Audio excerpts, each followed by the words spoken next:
When we talk about changing our money story so that we can attract abundance, sometimes we tend to try to come up with like a fairy tale or a story that we want to believe is true, but it has no ties to who we are, our history, or anything like that.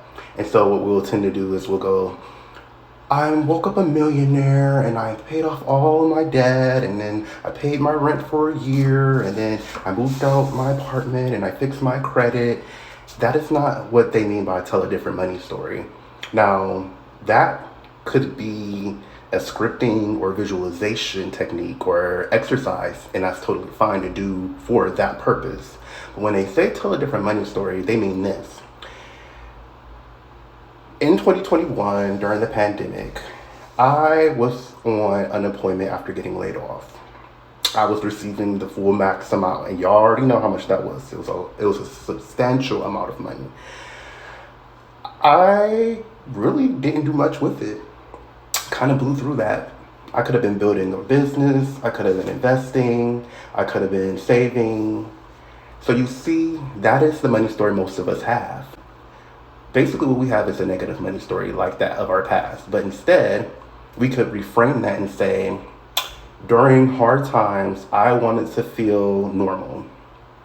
I wanted to continue the feeling that all was well. I wanted to know that I was worthy and deserving of anything that I wanted, especially during a time where so many people were scared, so many people felt cut off from the world and isolated. So I spent the money the way I wanted to.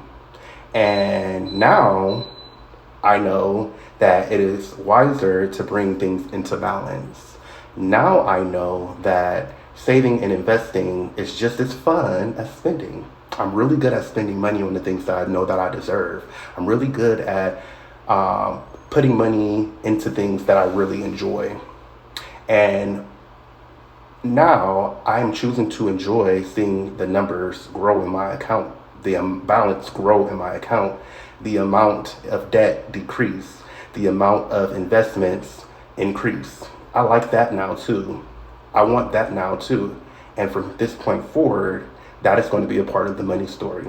From this point forward, not only am I going to spend money on things that I know that I'm worthy and deserving of, I'm going to balance it and save it and invest it as well. I'm thankful for this insight. I'm thankful for this knowledge. I'm thankful for this inspiration to do so. And I love the fact that no matter where I am, what I know, I'm always doing things